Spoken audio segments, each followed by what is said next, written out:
What up, folks? Legendary Cutty Shoulders with another episode of Hip Hop Dance Stories. We will be taking next couple of weeks off, but we got these episodes here for you that we previously recorded, and we're about to lay those on you now. See y'all with the fresh lives in a couple of weeks. Link and the other member of Straight Ahead, Nikita. But today we have Lynn of Straight Ahead, previously recorded. You guys enjoy. Peace to all my youngsters and OGs that's out there in Hell Week football practice. Hope everybody has a great and healthy season. So without further ado, let's do this. We owe a lot of that to our girls on the back, Straight Ahead. Straight Ahead got the back, picking up the slack. Hey, to a funky song. On the go, Straight Ahead got the back, picking up the slack to a funky song. Hey, We seen them in the talent show, and they lost. Well, you know. Yeah, so what's up? This is T. My name is Nikita. This is Miss Fluke, everybody. It's Dev, original BBD dancer from the group Straight Ahead. And so what was it like dancing for BBD on tour in 1990? It was fun. I don't know how else to put it. It was just a lot of fun. come on, yo. We were 18 and 19, fresh out of the hip hop club. We had a lot of fun in rehearsal, working with Brooke. He made sure that our routines were tight and that we're high energy at all times. You know, the video Dope, that's one of my favorite videos, Dope, kind of gives a good picture of what tour life was really like, because you get to see like how hyped the fans were, and the fans were that hyped like pretty much in every city that we went to. They were like that.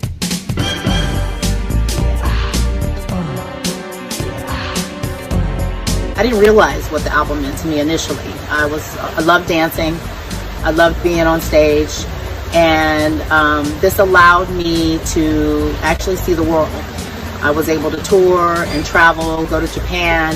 Our first show was in Jamaica. I wasn't even 18 years old yet. Now I feel like being a part of this iconic like movement of hip hop and R&B meshing together. And even to this day, when BBD performs on stage, everybody gets up on stage and starts, you know, busting whatever move they can. Not just the routine, it's the feel that that song gave you. I'm just proud and honored to have been a part of that.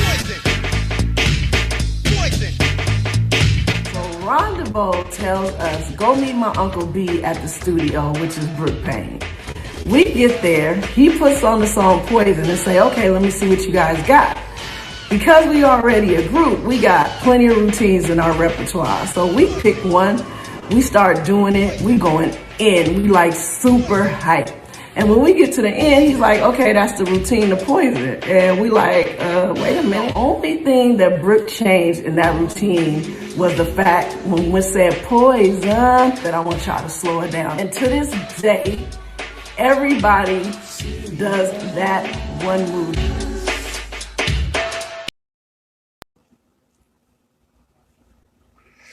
Indeed. What up, JU? Shout out to my boy U, to the J.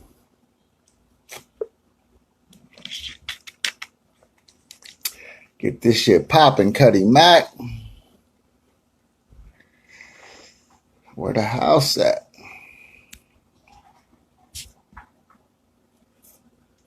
Yes, indeed. Soul Brothers presents Hip Hop Dance Stories, featuring the lovely T from Straight Ahead. Chillin' you know what I'm saying? How was your festivities yesterday? Did you pop off them M80s, keep it old school, and half stick of dynamite?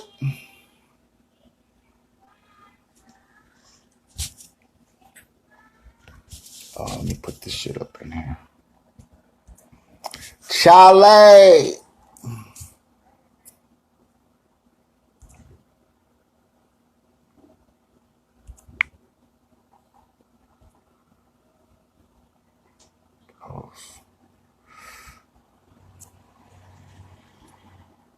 What up, T?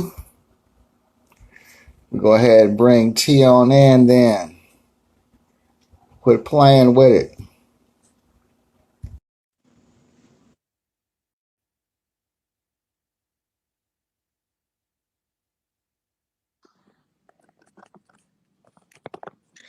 Yes, indeed. Mama, give me a hug. Right? Yes, love. What's up? Something is not right with my setup here. Hold on. Yeah. We're gonna get it together. Make sure everything's sexy. We good. There she is. Can you see me okay? Man, everybody sees you, the goddess. Hey. Look at her. There you go. There. Get you straight. I'm okay. straight. Start my beginnings. Once again. Okay, Afro's checking in. Once again, this episode is brought to you by Westlaw Scandalous, the book and the web series on Cutty Mac TV. And without further ado, this week we got the Supreme Goddess. We got one of the funkiest sisters to ever grace the dance floor. Aww. When Rick Bell said, "That girl's dope," he was talking about this one right here. Hold on now. Well, I want everybody in the chat room to miss her, kiss her, love her. Wow. And let's Wow. T, my girl, my Cutty. What's How up? you do? What's up? So good to be here. Man, I'm honored that you even asked me. Man, I miss you, T. I miss you too. And let me tell you why, right? We were sitting down, we was breaking this down. Like I said, we were just playing around with it. And it started catching fire. You know, everybody was loving the interviews, right? And then I was looking, and it's crazy because, like, over the years, you know, other dancers, like maybe in a group or other rappers, I may, you know, start gravitating to, you know, because, you know, to have fun with myself. I got the only child mind. And for the last 2 years, I've been watching you guys, and your style has really, like, was catching my eye. I was like, T was really funky, right? And then, you know, you was known as maybe like the quiet one or something. I wouldn't say shy, but just, you know, you stay low key. Yeah. And then right off the top, I was like, you know, I want to talk to T. And Vito was like, for sure, man, let's holler at T. Because like I said, we talk to Fluke all the time. You know, see Deborah off and on Facebook or something. Cuddy Kareem, I see you, Cutty Mac. But yeah, I was like, man, I want to hear T's story, man. Like I said, for the last 2 years, it's like I just been really digging your flow. So let's hop right into it. Okay. So you got rap, you got graffiti art, you got DJing. How did dance call T? Wow. How did dance call me? I think it goes way back to my childhood. It starts before I even really started dancing, right? I think it started with the music that kind of pulled me in. And I think some of my earliest musical influences that kind of gave me that, it kind of sparked that rhythm in me was like the Gap Band, Zap, especially Zap, like, More Bounce to the Ounce, those types of songs. They were kind of like, when I heard them for the first time, it got me hyped. It got me like feeling funky. Like it got me wanting to just move around, like that. So that was my earliest influences, was the music that pulled me in. And then from there, I got into more of like what I used to call the trendy scene. I don't know if that resonates with you, but it was some of the like Africa Bambaataa stuff, Debbie Deb, kind of like the techno type of music that was kind of up tempo, right? So I had like from my previous influences plus the trendy techno music, and it kind of just started building from there. And then there was this promoter out back then, Uncle Jam's Army. Yeah. Yeah. So I used That's to. where I got my feet wet at. What's that? That's when I first got my feet wet at Uncle Jam's. Yep, yep. Mm-hmm. That's they used to throw parties everywhere in LA, and they used to come out to the Valley, and they always threw parties at Sherman Square roller skating rink. Wow. Yeah, and that's we might have crossed paths and didn't even know it. Yes. So I just knew them from their brand, and I would follow their DJing and their parties that they would throw, and that's where the trendy scene was still kind of going on in LA at that time. Some of the fast type music, and they threw a party. I remember they threw a party at Sherman Square roller skating rink, and that's the first time I saw LA Dream Team perform.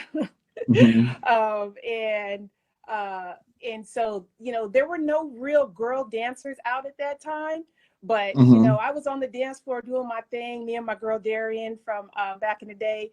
And we wasn't really a dance group at that time, but we were just kind of absorbing, the energy and the atmosphere that was building at that time.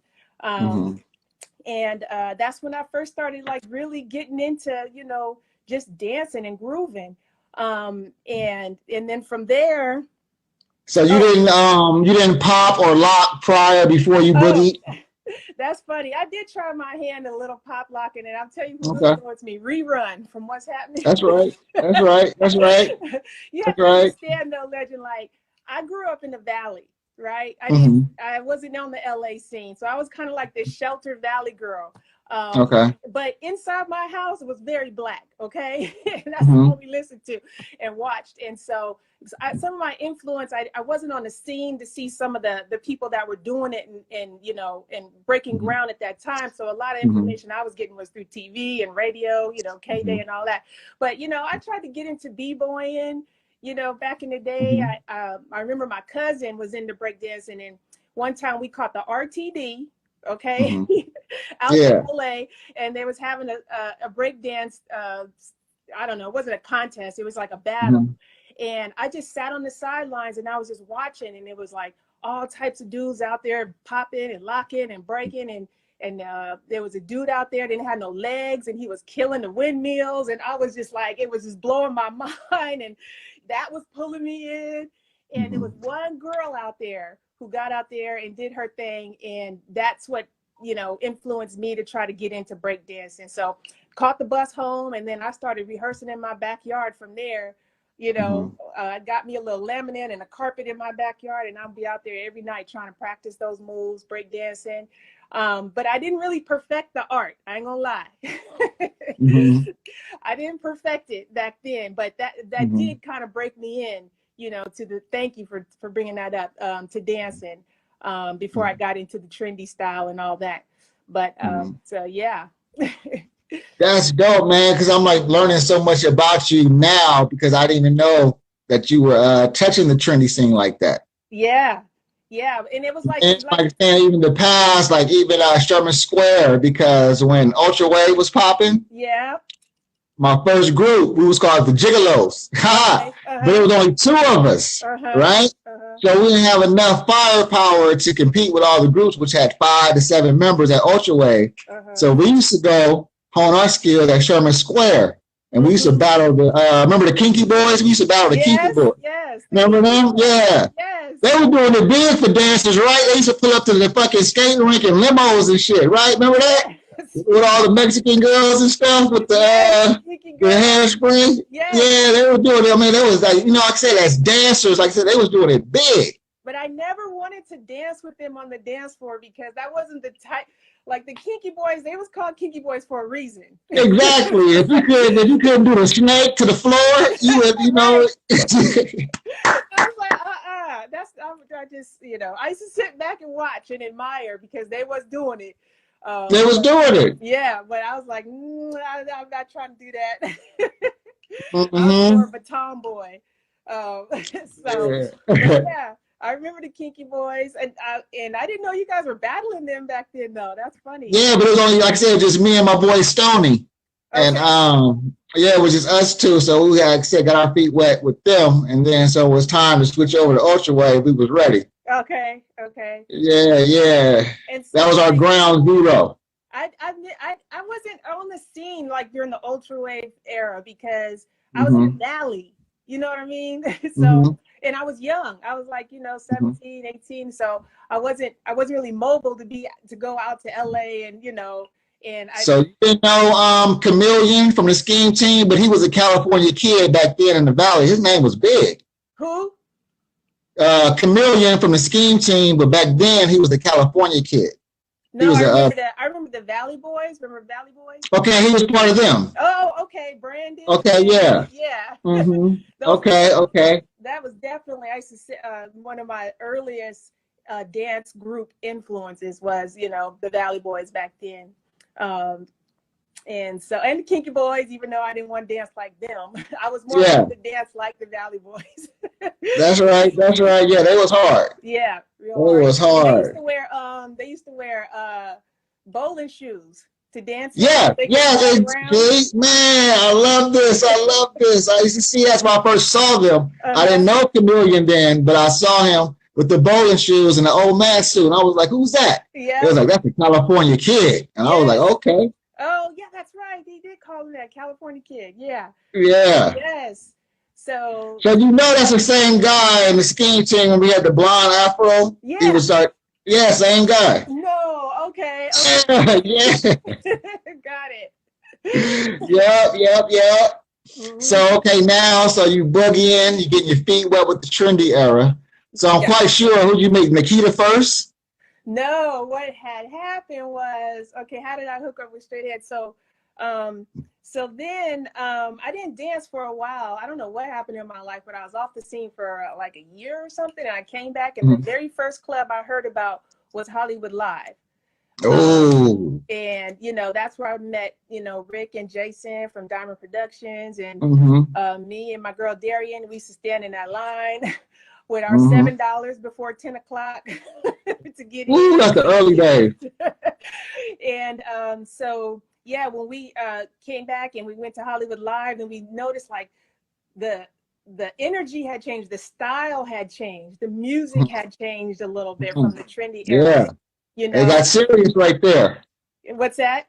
I said it got serious in Hollywood Live. Right, it got serious. Yeah. And we went in there, and it was like everybody had a group they was dancing in and was battling and whatnot.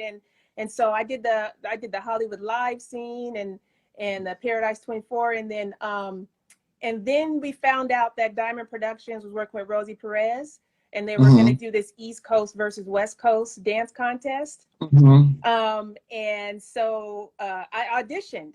At that time, my partner, my partner Darian, who I was always dancing with, she went off and did something else in her life. So I had to audition solo, like by myself, right? And I was scared, but I went for it, and I made the team. They wanted 5 girl dancers and 5 guy dancers. And I ended up making the team. Nikita made it. She auditioned and made it. Deborah and Fluke and Kilolo, right? It was 5 of us. Were the ones who got picked to be the girls for the West Coast dance team. And then on the guy side, I think it was 2 guys from Primetime, this dance group out of Long Beach. You know who they are? Yeah. John and Kenny and Eric and somebody else. But it was 5 guys who got picked. So that's how I met Nikita, Deborah, Fluke, and that's how I met them. We all got picked, and we were rehearsing to do that battle. And then it got canceled for some reason. I never knew why, but that whole East Coast versus West Coast dancing got canceled. And so then we just was like, oh well, and we went back to the clubs. We was in Paradise 24, and at that time, Diamond Productions was promoting their dance contest. I think they did it every year, and they were already well into their preliminary performances. So if you could compete, anybody could come in and compete, right, on a week, and if you made it, then you would go on to the finals. So we came in, it was like the last 2 preliminaries after the East Coast versus West Coast thing got canceled. And I was like, come on, Deborah. I don't know if Deborah's on or if she remembers this, but I was like, come on, Deborah, we can do this. We already a group. We already been rehearsing. We might as well just jump in on this, right? And Deborah was like, she wasn't really feeling it, right? So I was like, all right. So that was the second to the last time. Then the last week of performances. No, wait, let me back up. The second to last week, we were in the crowd, all of us, and we were all scattered that time, but we were watching the performances, and I was looking at the groups who were competing, and I was like, dang, we can get them. And then I looked over, I had already hollered at Deborah about it. She wasn't feeling it, but I don't know if she remembers it, but I looked over, it was like in a movie. It was this crowded club scene. And then she and I looked at each other from across the room and our eyes met. It was like, man, we could do this. That's right. The next thing I know, Deborah called me and was like, all right, we finna do this, right? And we started rehearsing, and we had that last week of preliminaries that we got on there. And I remember there was a bunch of groups on there, and it was the Love Posse who was also competing. And they were favored to win that night and move on to the finals. And we came in unexpectedly, and we competed, and we had on these orange jumpsuits with these orange worker hats. And we did a routine to Kumo D, I go to work. Okay. And, okay, you talking about the big night at Pete Ice? At Pete Ice, yep. Okay, we're gonna get to that. We're gonna get to that. You're going too fast. Oh, okay. We're getting to that. We're gonna set that up. Right. Shout out to Cutty Mac Doc in the house. What up, Doc? How you feeling, bro? Shot? Yeah, Doc in the house. Straight Ahead is Doc's favorite dance group. You know? That's our #1 fan for sure. Wow. Yeah. So, okay, so you meet with Pluke, Nikita, Deborah at the East Coast, West Coast rehearsal. Right, with the audition. Okay. Yep, that's what we met. You know, they ended up having that contest. It was such a farce, though. They used all the second string cats. Yes, they used like some cats out here, and then they're like the second string cats, like Herbie Lovebug's brother. Okay. And like, I know he was the manager, but he used like not say he called second string, but like, you know, he used Str8 or Scoob and Scrap and them. They used Peekaboo and a couple of those cats. They came and they did the battle. Yeah. Hear about that. Yeah. Yeah. I was just like, come on, man, what's going on? Well, who won?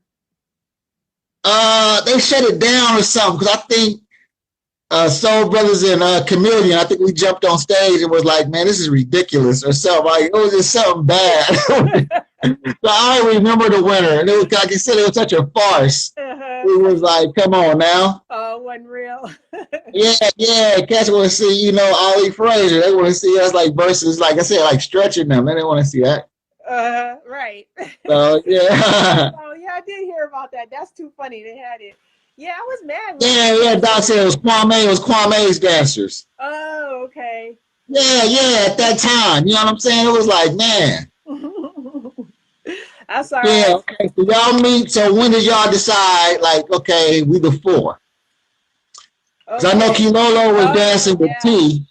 Yeah, she was dancing with T and Michelet and all that stuff. So when did you guys click as the four? Okay, so the night we decided to compete in the preliminaries. It was the five of us, because we were the five that got picked. So Kilolo was she danced with us that night. And then we won that night. Took out the Love Posse. We won, and so then I guess the rule was whoever won the contest the previous year didn't have to compete in the preliminaries. They could just compete at the finals. And that was Kilolo's dance group. Yeah. I think it was Yesa and, you know. Yeah. I remember that. Yeah. And so she was kind of torn. She was like, dang, you know, she kind of felt like obligated to go with her crew and not dance with us in the finals. So she ended up dancing with her crew in the finals with Yesa and them, and then that's how we ended up as the four. So so then we competed in the finals, and we came out. This time we had on white jumpsuits with white worker hats, but underneath we had these sexy, colorful outfits on, because we felt like in the preliminaries we were just all baggy clothes, right? So this time in the finals we want to come out baggy, but then we wanted to like rip our clothes off and show we have some sex appeal too. So that made the crowd go crazy. And then and so somehow or another GTI got wind of it. I think it was Pluke who told our business. and told GTI before the contest we was going to take our clothes off. So that's how they ended up pulling their pants down, you know, in their clothes. And the I girls remember that one. You know, the girls went crazy and everything, and they ended up winning the competition or whatever. But whatever. Okay. All right, so check it. We're going to lead up to the cold night, right? So I'm going to start the beginning off because this story seems to change and have a different little twist once we hit the Pete Ice. So that day, this is when Biv 10. So excuse me, audience. I'm going to be using like certain cats' Cutty Mac names. Like I really don't use. So I'm talking about New Edition and BBD, but I'm quite sure y'all know. It's like, you know, Slick, Biv, Rod, you know what I'm saying? Riz. So I don't want to say, you know, the whole name if I don't have to. But B-Love and Biv 10 was like kind of tight back then. So they was chilling. And me, Craig, and Dougie D. It was all that Dougie D's tilt. Okay. Chilling. Planning for the night. We was together all day that day. I mean, we was having a ball. Like listening to like the Coogee rap. Like we were just having a ball that day. So we went up preparing, looking for girls to dance for BBD, Bell Biv Devoe, right? Okay. So, like I said, we all roll up there. Then we meet Ski and Slick, and I think Ron and somebody else came. So now we all meet in front of the Pete Ice, and we all mob in together. Cutty Mac deep, just you know what I'm saying. You know how we roll in clubs. You know we just taking over. We was deep that night, and we was just having a ball. And so the contest begins. And I have to admit, you know, because you my girl, T, got to keep it Cutty Mackin'. Okay. I was rooting for Kalolo and Tiana because those are my homegirls. But I knew deep in my mind and my heart, you know, they're from the East Side, Jefferson High School. Okay. I knew Mike and Rick wouldn't be able to handle them over time. Right? You know, mentally. You know what I'm saying? Because they're a different breed. They don't play, you know what I'm saying? A little different. And got a little gangster in them, especially T, you know? So, but you guys were the only ones that actually even caught my eye. Cause I was like, who's that? I like them. You know what I'm saying? So knowing that, like, did you guys know prior, like they were looking for dancers before the contest started? Okay. Nope. Okay, so let's talk about the contest then. What was your mind state going into them finals? Like, how was y'all coming? Oh, we were so confident. We were just like, we just knew we were going to win. We knew we were going to win. And then what they did backstage was they had everybody who was, all the contestants pull a number out of a hat.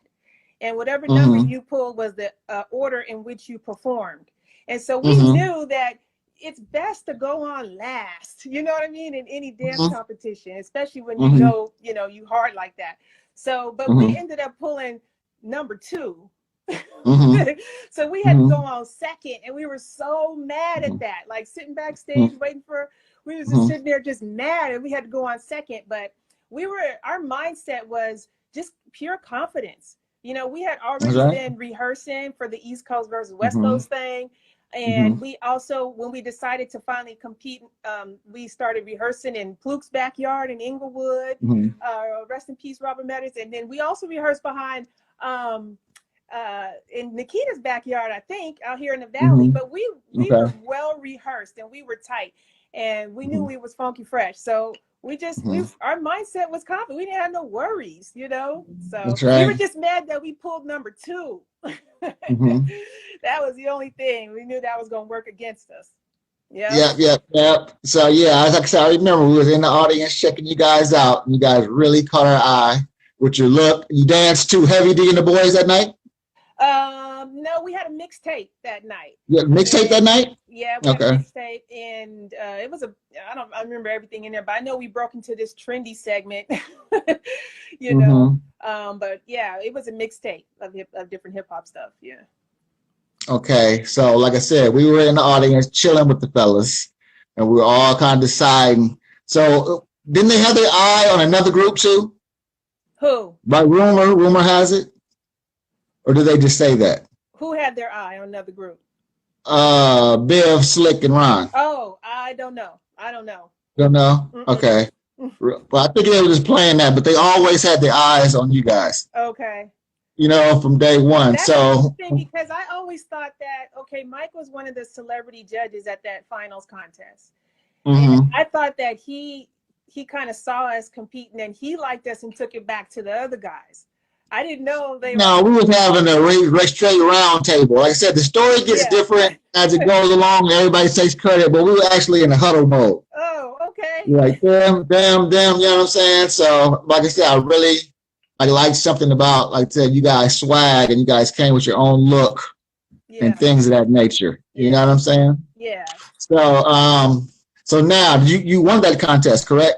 No, we were the one of the two finalists. It was us. That's right. GTI, and it came down to yeah, because they pulled their pants down. Yeah, what's that? Yeah, that's right. It came down to the crowd, you know. Yeah. And since I think GTI went last that night, and then they pulled their pants down, and the girls went crazy and everything. That was some foolishness. Y'all won that hands down. There wasn't no question about it. Hands down, y'all won that. Yeah. And if you see, you got the big prize. So you didn't win the contest, but how was that feeling when the BBD Cutty Max approached you though and gave you the news like we want to roll with y'all? Oh, how was it? Oh, I thought you was asking me how was the feeling when we lost. I cried. No, because you didn't lose. That was some foolishness. That was straight foolishness. And wasn't nobody going for that. You know what I'm saying? My feelings was hurt. But so then, so how was it to? So Deborah can probably tell this story better, but she's told it in this way where she got. I heard her version already. Huh? You heard? I heard her and Nikita's version already. I want to hear yours. So she was the first one to get the phone call, and then somehow I was notified to meet up with them at Moralanda Studio, meet with Brooke Payne at Moralanda Studio. And so they didn't tell you that night? I don't remember. They could have. I don't. Yeah. But I think they probably did. Deborah probably did tell me, but I didn't speak to any of the guys. Deborah spoke to Ron, and so I didn't speak to any of the guys. I just showed up to the studio, to meet Brooke Payne and to show them what we got, whatever. So it was just like, okay, whatever. I'd never heard. I knew who New Edition was, you know what I mean? But so we got this new group called Devoe. We were looking for some dancers and blah blah blah. I was like, oh, okay. I had never danced with anyone. I think I danced with one other local group. Rap group back before then, but before that I'd never danced for anyone before, so I didn't know had no idea how big it was going to be or whatever, it was just okay, I'm finna dance behind somebody and make a little pocket change and keep it moving, right? Right. Man, yeah, I was not. I love that. So, and few short words. Just describe each member's style. Nikita. Oh, Nikita is hard. She's the hardest dancer. Like she is just dances with high energy and she has this cheerleading background. So she's very precise in her movements. To me, she's a happy dancer. When you look at her, she's dancing hard. She's hitting those moves and she just make you smile when you watch her dance. Deborah. Oh, Deborah she's a perfectionist. Okay. Deborah is a perfectionist and she's hard too. We all have that hard dance style, but I would say Deborah was the perfectionist out of us. Okay. Yeah. And Pluke. And Pluke was drill team, head snapping, another hard hitting dancer, but she was also precise too. In her movements, because she had that cheerleading and drill team background. So she was like the discipline, so to speak, of us. And what's your flavor? I think I've always been known as kind of like this soloist, kind of smooth kind of dancer. I was highly influenced by the Soul Brothers dance style and others. Just I would watch you guys perform in the club and I would just absorb your flow, your style, your smoothness. It was so fluid, and so I was always trying to incorporate that type of smoothness to my hip hop, you know, hard style. At the same time, I was a tomboy, so I wanted to be jumping up and down and going hard, but I still wanted it to be smooth at the same time, you know. So I'm, you know, I probably am like just the smooth hip hop soloist of the group. Yep, I dig that. So now you guys together, you link up with BBD, and now we have Moorlander Studios, right? Now they bring the Soul Brothers in, but so everybody explain like how things are. Not necessarily bring us in for moves, dance moves. They was bringing us in for that mentality about the dance game. Okay. Because like I said, you guys were dope, and like I said, coming up through the contest and winning the contest and winning the battle in the circle, it's a little bit different when you go on show for show. You know what I'm saying? That's a different battle. You know what I'm saying? Yeah. So I think they said they brought us in really, like I said, to get you, like I said, mentally prepared, like I said, for that, you know, that junkyard dog mentality. You know what I'm saying? To take out groups, you know, on the stage, because it's serious. Like the competitions have always been there. Like, you know, Houdini battled, you know, Dougie Fresh battled LL, but like on the stage though, not, you know, face to face, but who gonna have the best show? You know what I'm saying? Who can make you? And prior to that, like New Edition, I think they still like undefeated. They had a few draws. Bobby Brown put a little heat on them in any Heartbreak tour, but you ain't nobody ever put a New Edition to where you walked out and said, okay, I've seen enough. I don't need to see New Edition. That's never happened. That's never happened. You know what I'm saying? So they pretty much undefeated. You know, they even, you know, had, you know, put it on even Frankie Beverly indoors. I don't know about outdoors. Indoors, they even got it. So that's why we was coming in to bring that mentality. I know y'all was probably sure like, we don't need them to do our moves. No, we wasn't coming for that. You know what I'm saying? It was coming because, like I said, prior to that, it was, you know, we was hanging out with Afro and Salima. Okay. And they had that. You know what I'm saying? They had that mentality. You know what I'm saying? We destroying the floor. Yep. So, so you bring us in, and how was that? When you guys realized that, you know, we was not there to like to tell y'all what to do, like how did you feel about that? Well, I remember that you guys, correct me if I'm wrong, they brought you in to choreograph Thought It Was Me, right? Is that what you're talking about? Okay. Yep. And I think the idea, what my understanding was, they wanted a different feel, like than what we gave them for Poison, but they wanted it still to be dope. You know what I mean?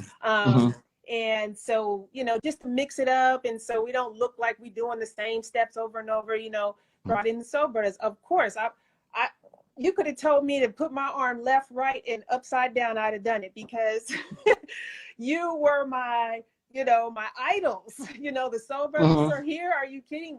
I don't know.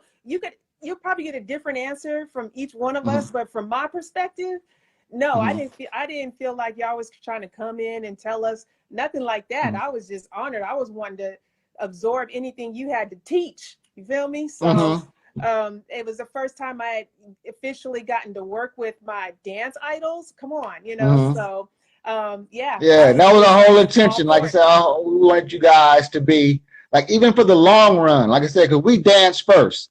Like, you know, people laugh, but our motto is like, straight ahead, don't dance for BBD. BBD sings for straight ahead. That's how we thought. So, and even that, we always wanted you guys to, like, if you guys need to do a show by yourselves without BBD, you know what I'm saying? Just straight dancing. We wanted you guys to have that mentality to all that, because the Lockers was always mad when we danced for Def Jeff. He was like, no, we want y'all in the front. You know what I'm saying? So we took that, like I said, and passed it on, like I said, to y'all. Yeah. So you always be, you know, prepared, because I knew you guys were going to be raw. That Thought It Was Me routine was one of my favorites out of all the routines we ever did. It was so Soul Brothers. It was just so creative. And at that time, they were also looking to add 2 more dancers, because we had already done Poison on the Arsenio Hall show. Now we had to go back to Arsenio Hall, and they wanted the stage to look bigger. So they went and got Tish and Fatima, right, to join us. The Thought It Was Me routine, and you can go pull it up on YouTube on the Arsenio Hall show. We did Thought It Was Me, and that routine is so tight. If you look at that routine, there's so much going on. It almost tells a story when you look at it, and it just was so different than our Poison routine, but it was still us at the same time. I think you guys found a way to like take your individual soloist type style that isn't really meant for group dance, right? It's so freestyle form, but you found a way to take elements of your style and give us, you know, the elements that would fit us, and then string it all together to a routine that just flowed like water. And it was just so smooth. I love looking back at that show and watching us do that routine. It was so hold on. Between that dancer vibe we got, it's so funny. When I was trying to fix my phone for my thing, it's like it seems like the creator made me forget. I mean, made me not hear whatever you said about Fatima, the hip hop Jezebel. And like, I missed your whole story, like the whole sentence, and I'm glad I did. I'm just playing. I missed your whole, whatever you said about Fatima, I missed it. Oh, Fatima. Oh, and that's why I said I think that happened on purpose. I think the creator blessed me not to even hear what you said. I'm saying just the dance, you know, I like to keep the dance energy alive. You did? Yeah, see Doc's laughing. Ski's in the house. What up, Ski? Ha! The Godfather. Yes, indeed. Another one, you know. I know Ski be proud now seeing like all his little petty babies just like connected. I know it's gotta be dope. It's gotta be dope. Hell yeah. Oh, my girl Shingaling's in the house. What's up, Rebecca? Rebecca's cold. She's like up and coming. She's cut from our cloth, T. Oh, okay. She's cold with it. Yeah, she's cold. Like her, I did a dance class in Vegas. It was like about, 40, 50, 60 students. And that was the only one I spotted. Oh, wow. I got like the way we saw y'all, same way. It was like out of all the dancers now, I was like, okay, that's the one right there. Really? Because she just had the whole, because she had the whole package. Yeah, she's dope. Nice. Okay, so now we doing stuff. We ripping shit up. Y'all game tight, right? I wanted to back up for a second because go ahead. We mentioned Fatima and Tish who got added now, because you thought that when they brought the Soul Brothers in to choreograph us, we would be feeling some type of way, but I wasn't. I don't think any of us were. And then no, y'all wasn't. I was just asking you for the audience. Yeah, because I was just balancing it out. Yeah, but when they added Tish and Fatima, right? We were feeling a little some type of way because we felt like we were already a group. Like we were a dance group before we met them, right? So to have them say, well, we adding 2 more to dance with y'all, it was kind of like, hang on a second, and then so so we didn't. Yeah, you should have felt a certain kind of way. What's that? I said you should have felt a certain kind of way. That wasn't even the ticket. Right. And it wasn't anything against them personally, right? It was we didn't have a say-so in the matter, Yeah, that wasn't even a good look. That wasn't even the right vibe. Because they already had their little thing going. Right. Tish and Fatima, Yeah. Yeah. Exactly. But they did it, and they had a rude awakening, rehearsing with Brooke, Brooke Payne working us out. They no one could ever know what that's like until you experience it. It's just a lot of hard work. And so, but they they got it, and the routine just looked tight, with the 6 of us. And then after that point, I always felt like I remember that. So this was coming later or early? This was what do you mean later or early? This was the Thought It Was Me routine that y'all choreographed. And they was in that? Yeah, they did. They did Arsenio Hall show with us. Tish and I think I seen that. I think I was very upset behind that too, T. I think I remember. Because you didn't teach them the routine, did you? No, not at all. Okay. So that not was at all. After y'all had already taught us and we did the video or something. I don't know. Yeah. Okay. No. Yeah. I don't know if we would have co-signed that one. It was dope though. Like it was cool. 6 dancers. We could have done so much more if Straight Ahead was. Oh, that's okay. That's cool. Yeah. As long as you guys were happy, I'm happy. Well, I don't know about all that, but we, I'm just saying, like, because I'm riding with y'all. Yeah. Whatever you say, I'm riding with you to the end. You did. All right, then. yeah. Like I said, they weren't prepared because I don't know if you caught the other shows, like back in the days where they thought they were feeling themselves. We took Afro and Salima to Hollywood Live. That's why they got serious. And man, Afro and Salima mopped the floor with them chicks. Like it was it. And then after that, our understudies mopped them up. Little Youthful Soul, they was like 13, 14, and just mopped them. That's why I was like, man, I didn't think they was gonna survive. What? Yeah, I didn't think they was gonna make it. I knew Tish was, but yeah, I thought we were gonna stick a fork in Fatima by then. Oh man, I didn't know all that. But yeah, boy, but she came back cold. Yeah, they was kind of like, how you gonna pull our club rivalries in? Yeah, you know, that's crazy. Yeah. But they do stuff like that sometimes. It's all good. I mean, it was just like a wake up call, like, they're the group. It's like so. I think at that point it was like, oh, it's all 7 of us. No, so it's kind of like a little wake up call. So let's go. If they can see, so we getting you guys game tight. You guys moves is tight. Shows getting tight. Y'all ready to go.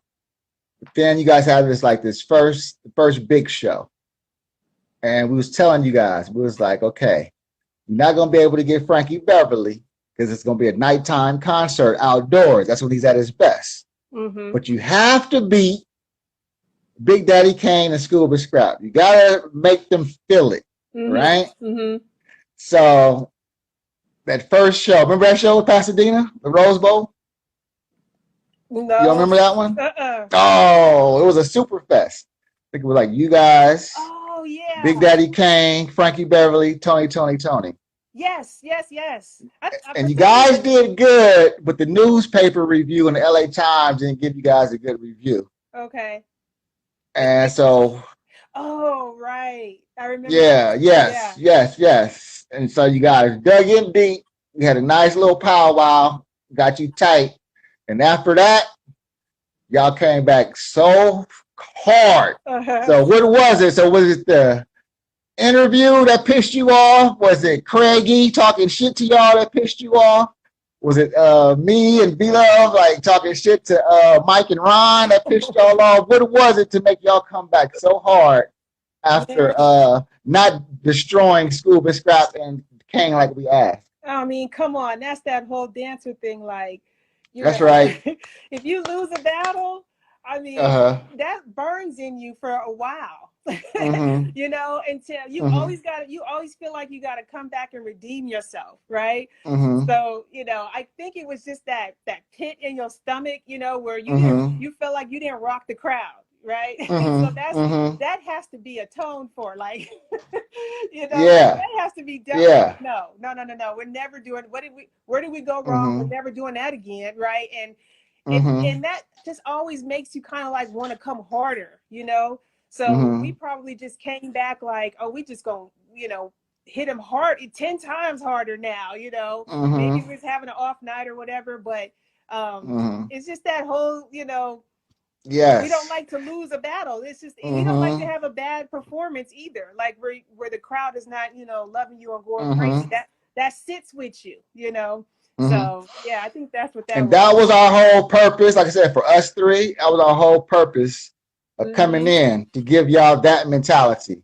Like, oh, okay, this how it go, okay, and come back like that. And that's when y'all did that, we were like, okay, that's it. They don't even need us no more. They got it. You know what I'm saying? Right. And I mean, I was so proud to see that because, like I said, it was a whole different attitude, whole different swag. Like, you know what I'm saying? And from then on, y'all was on to the races. So tell me about some of the tour shows, like when you was hitting that flow and then just learning different things about the dynamic of dance. Tell me about some of those moments. Right. So it's just, battling other dance groups in a club is that's your rehearsal, right? That's where you get your, condition yourself and get your mind right for a stage like, with Belle Biv DeVoe, because, that arenas was always sold out, packed. It was, just as far as the eyes could see, and outdoor concerts and in arenas, just everything just packed, everybody there to see Belle Biv DeVoe. And so it was just the energy of that and the adrenaline, of performing on a stage like that. I mean, I had never done it before. So sometimes would be having like an out of body experience, a little bit. I just kind of like, okay, what is going on? And then once you hit that stage, then you just go into mode and you just do what you do. You do what you know. And then but I think the hype of the crowd for me is what got me hyped on stage. So the more the crowd would be like, I used to love this sound, go, go, go. Like when the whole crowd would be saying that, that would get me hyped. That would like make me dance harder. Right. You know what I mean?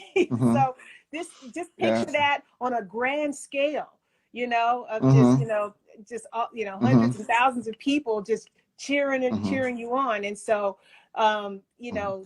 dancing with the guys was just like, I felt like we was a well-oiled machine on stage, because definitely so hard in rehearsals, and Brooke had us tight and everything like that. So again, that confidence was there. It was just that nervousness and that like out of body experience piece. But once you hit stage, the confidence was there, and we just, the guys would be kind of like, they would do the routines, but then they would like kind of freestyle in between stuff. So, sometimes you wouldn't know it on any given time where one of them might be, you know what I mean? Yeah. So, but we had to keep dancing. We had to keep the routine, going. We didn't get a chance to veer off the routine like they did as artists, right?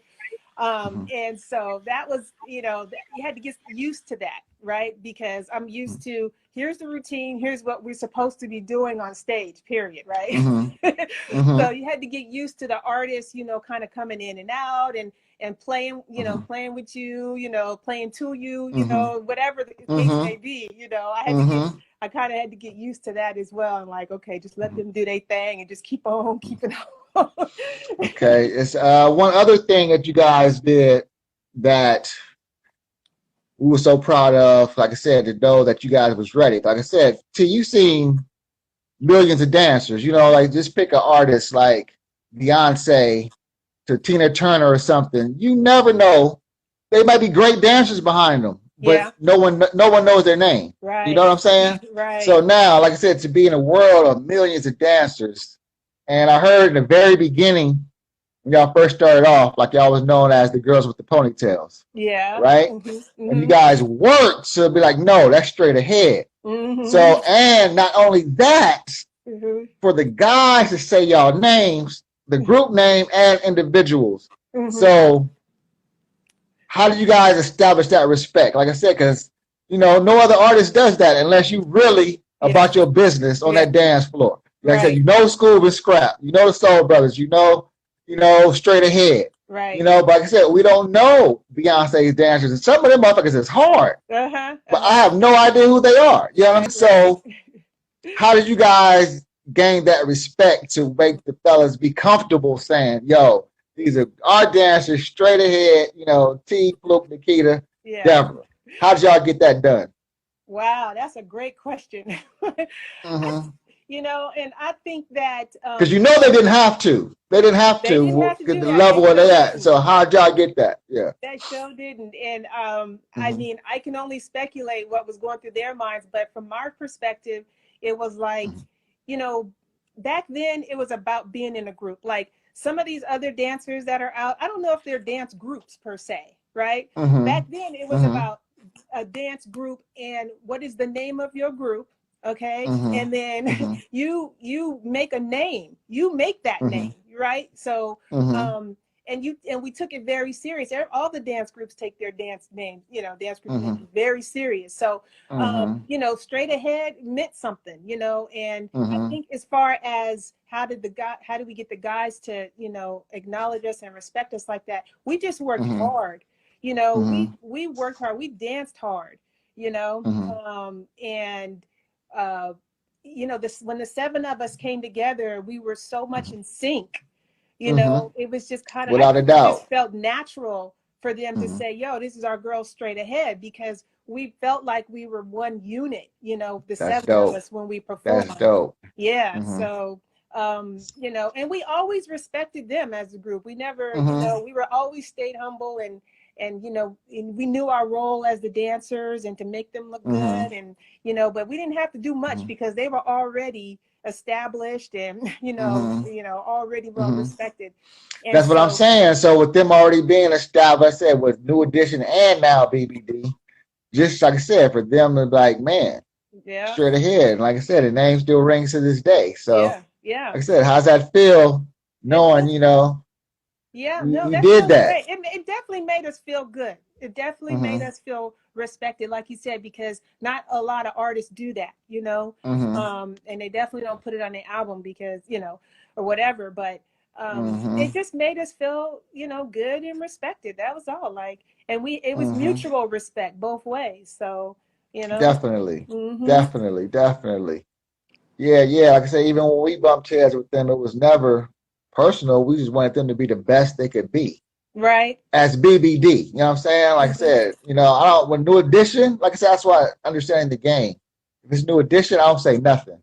They cold. You know what I'm saying? Like, there's nothing I can really do to add to that. You know what I'm saying? It's brand name established. But BBD, you know what I'm saying? Like, I wanted them to be just as cold as New Edition. You know? That was all. I said they realized later.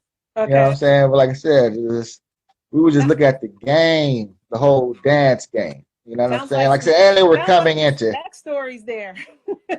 Yeah, no, some good. I mean, it was always beautiful stuff. It was always beautiful stuff. It always led to something positive. Yeah. Never nothing fucked up. Yeah. So yeah, so now speaking of ponytails, I used to hear ponytail stories about y'all on tour, about y'all ponytails smelling kind of funky when y'all threw them in that bag. Tell me about that.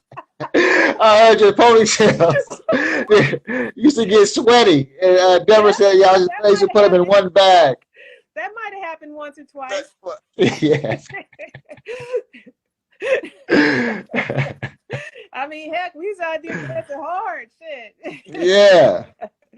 But so now, let's see. So now y'all chilling on tour, ripping shit up, eating good, you know, bodies and getting in perfect form, right? Yeah. So you said you're in your 20s, and like you said, you know, you started off a little tomboyish, you said at first. So I'll go to one of the shows. I think Mike invites us to a show. And then Rick's doing a slow song. And I was like, who is that? It was like, that's T.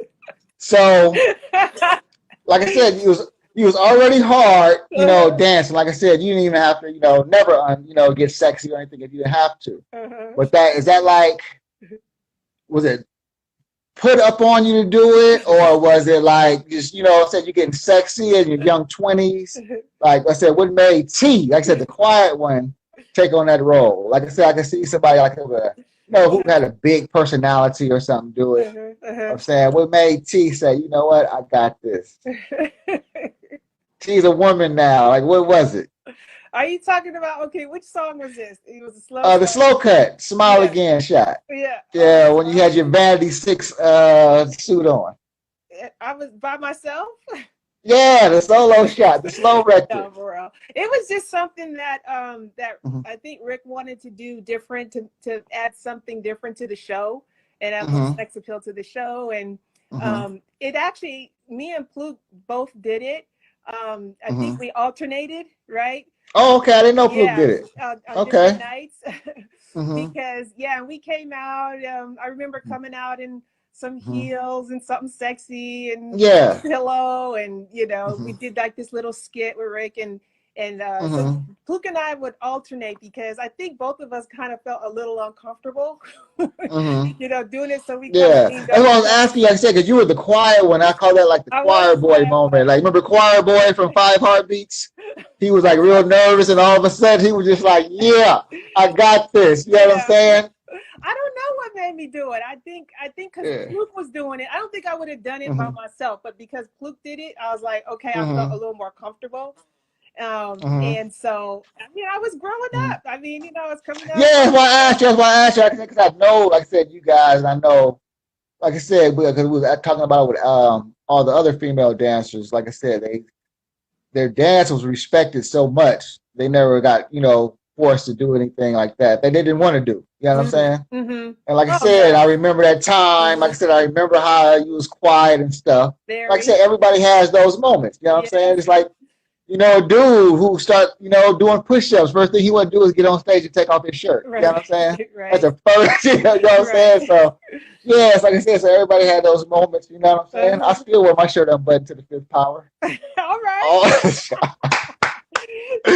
So yes, I was asking, like I said, because I know how you are. And like I said, I know you, always been, straight lady, like I said, but you kept it sexy. You know what I'm saying? You didn't do nothing raunchy or nothing. I was just like I said, like, wow, that's T. Yeah. We were shocked. That's funny. I was just growing up. I was starting to. Yeah, I like that. Like I said, I'm still a tomboy. That's what I'm saying. That's what shocked us. We was like, wow. That's funny. Lusky said you Jane Kennedy. What? What? Lusky said you like Jane Kennedy. Jane Kennedy? Yeah, she was the top of the game. She was number one. So any other like I said, you in the game, was there any other group, like you had a dream group that you would knew that your guys' steps would fit dope behind? Like any other groups back then, like Guy or Keith Sweat or Albie Shore or anything like that? I don't think or anybody, James Brown, anybody you'd be like, man, I wish I could dance for them. Oh, well, probably for me, if I had to choose someone, I would probably chose Tina Turner, be one of her backup dancers. Woo, that's dope, T. That's high. But they had energy. They was tight. And pumps too. I mean, they was boogieing. And pumps.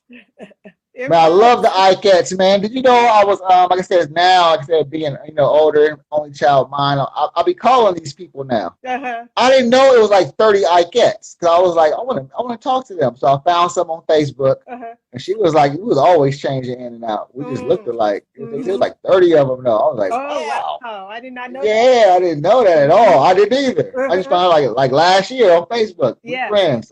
Nice. Yeah. Yeah, but I think one time we as a group, we did dance individual, and sometimes two of us would go off and dance for other groups and different artists and so forth. But I think at one point we did try to audition for Keith Sweat. Okay. He was going back out, and I don't think we got picked.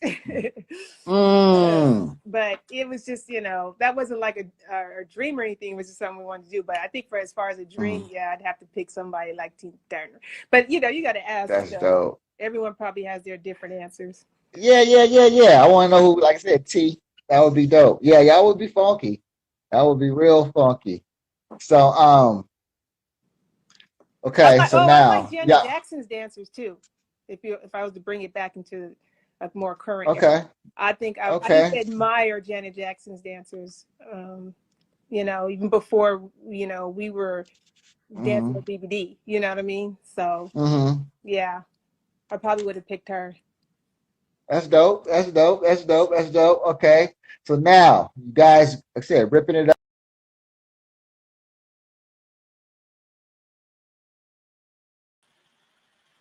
What up, folks?